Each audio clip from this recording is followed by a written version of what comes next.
In the dining hall of the emperor's palace, decorated with cream peonies, the butler stood holding a tray, quietly rolling his eyes. When he turned his eyes, he saw a long table decorated with white flowers and golden candelabra, and 3 people sitting in front of it. 2 men with blonde hair and a woman with red hair. They were the champions of this situation. They ate their food with impeccable elegance.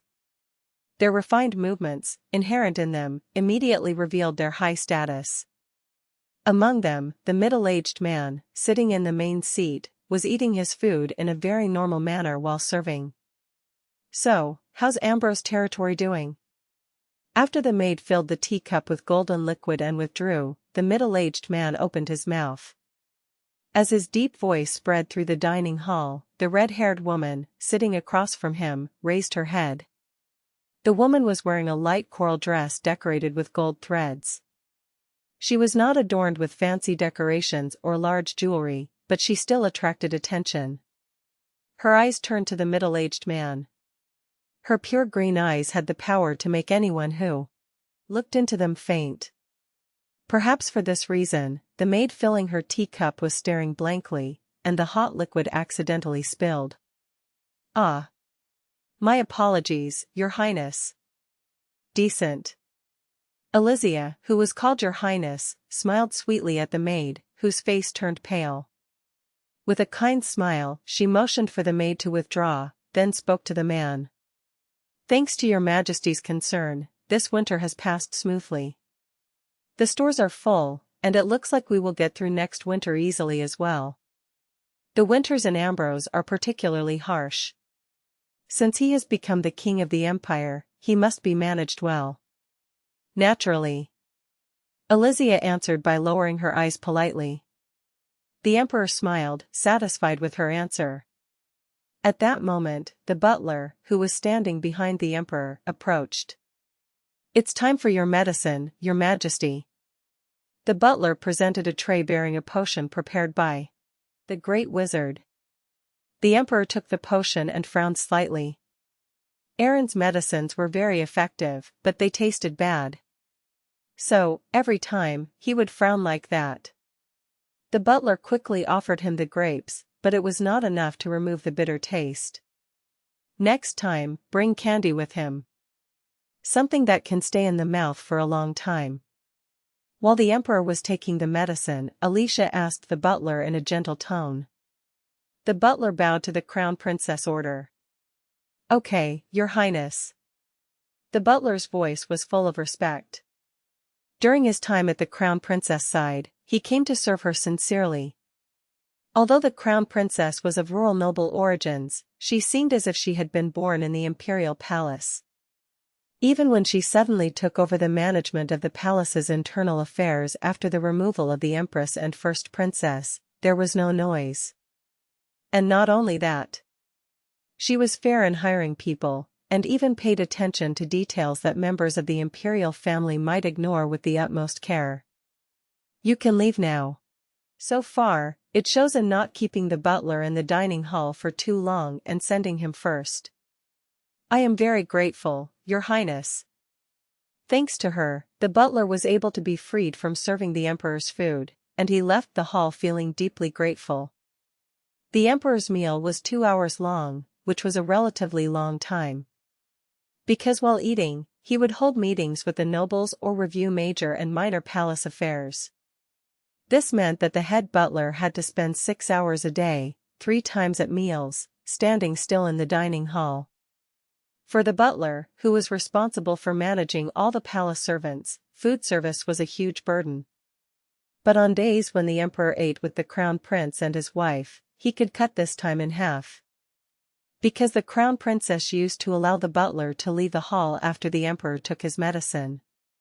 What a caring person she is. The butler vowed to serve her faithfully until the crown princess became empress, and even after that, as he walked down the hallway. "Ha, even Gordon smiles in front of the crown princess." Aleisha blinked her eyes at the emperor's admiration. Gordon, the famously strict butler of the emperor's palace, smiling? Truly? The emperor was disgusted by her reaction.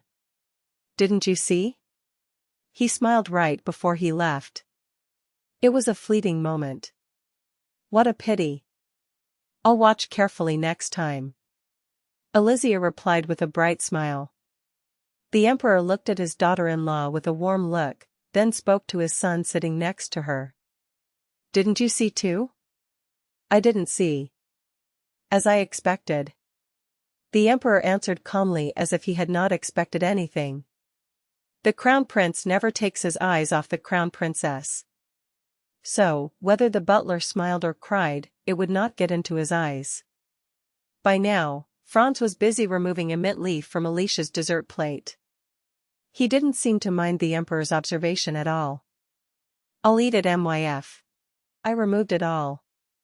When Aleisha whispered awkwardly after reading the emperor's look, Franz answered calmly and put down the fork. He smiled as he looked at Aleisha's face red with embarrassment. Next time, I will ask the chef in advance to remove the mint leaves. There's no need for that. Aleisha's face heated up at his sweet hum. Although she didn't like the smell of mint very much, it wasn't worth it for the crown prince to ask the head chef specially. So, should I do it? Your Majesty. When the emperor intervened as he watched their conversation, Aleisha's eyes widened. She doesn't know why these two father and son are acting like this today. It's not your Majesty's business to interfere. It's not an allergy or anything like that. The emperor laughed heartily as he saw Aleisha blushing like a tomato. Haha, I just wanted to do something for the crown princess. The emperor's words were sincere. When he rose from his sickbed, he was shocked by the horrific plot of the empress, the first prince, and his wife. How his wife, his son, and his wife were people whose outside was different from their inside, and their inside was completely black. They even tried to harm the emperor to gain control of the empire. Accepting this truth or recovering from the trauma has not been easy. If he had been the former strong young man, he would have gotten rid of it easily. But after many years of illness between life and death, his weak heart did not regain its strength easily. I want nothing more than for your Majesty to recover. There is no need for you to do anything to me. A smile spread across the emperor's face at his daughter-in-law's words, filled with sincerity. If it were not for her, and if it were not for her taking care of him, he would not have been able to get out of bed easily. For the emperor, who was born and raised into the imperial family, family was not important. But this incident made him realize how much harm a family can cause, and how much power it can give. It would be great if you two had a grandson who looked like you. Maybe that's why. The emperor began to long for an heir from the crown prince and his wife. He even said repeatedly that he wanted to see a grandchild. Not because an heir to the throne was needed. Rather, it was because he wanted to meet a little angel who looked like Franz and Aleisha, especially Aleisha. Your Majesty, this is, Aleisha stammered in embarrassment at the emperor's wish. When she couldn't continue speaking, Franz opened his mouth. We agreed not to talk about this. Correct. The emperor looked at his son, who resembled him in his youth, steadily. His jewel eyes and his chiad face gleamed sharply. He became especially defensive whenever the subject of an heir was brought up. Even when the emperor first spoke of his desire for a grandson, Franz raised his voice.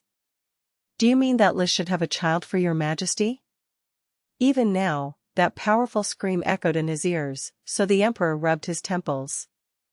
So I repeatedly said, it's just an old wish. I don't know how long I'll live. I heard that you went fishing with Lyndon yesterday and you were in good health. You arrogant one. The emperor murmured irritably as he heard Franz's frank words. He usually obeys orders well, but becomes stubborn like no other when it comes to the crown princess. I made a mistake. You must be tired from the long journey, so rest well. The emperor waved his hand and got up from his seat. He felt bitter thinking that continuing to talk about the grandson today would be of no use. Never mind. When Aleisha returned to the crown prince's palace, she turned her head upon hearing a worried voice. Franz entered the drawing room, furrowing his eyebrows, and sat down next to her. Seeing Miss Schuyler seems to have made him long for a grandson. Ignore it. There's no need to worry about it, Franz. Aleisha extended her hand to him and whispered softly. It was a call so whispered that even the maids standing at the drawing-room wall did not hear it. Talk. But it reached Franz directly. Not that he sat close to her. Even if he was far away, he could catch her voice instantly. Because all his senses are directed towards her. What if, really what if, before Aleisha could continue speaking, she raised her head. When her eyes met Isolde's at the door, Isolde bowed slightly. Isolde led the other maids out very quickly. Aleisha took a deep breath when she was alone with Franz in the drawing room. She held his hand tightly and opened her mouth,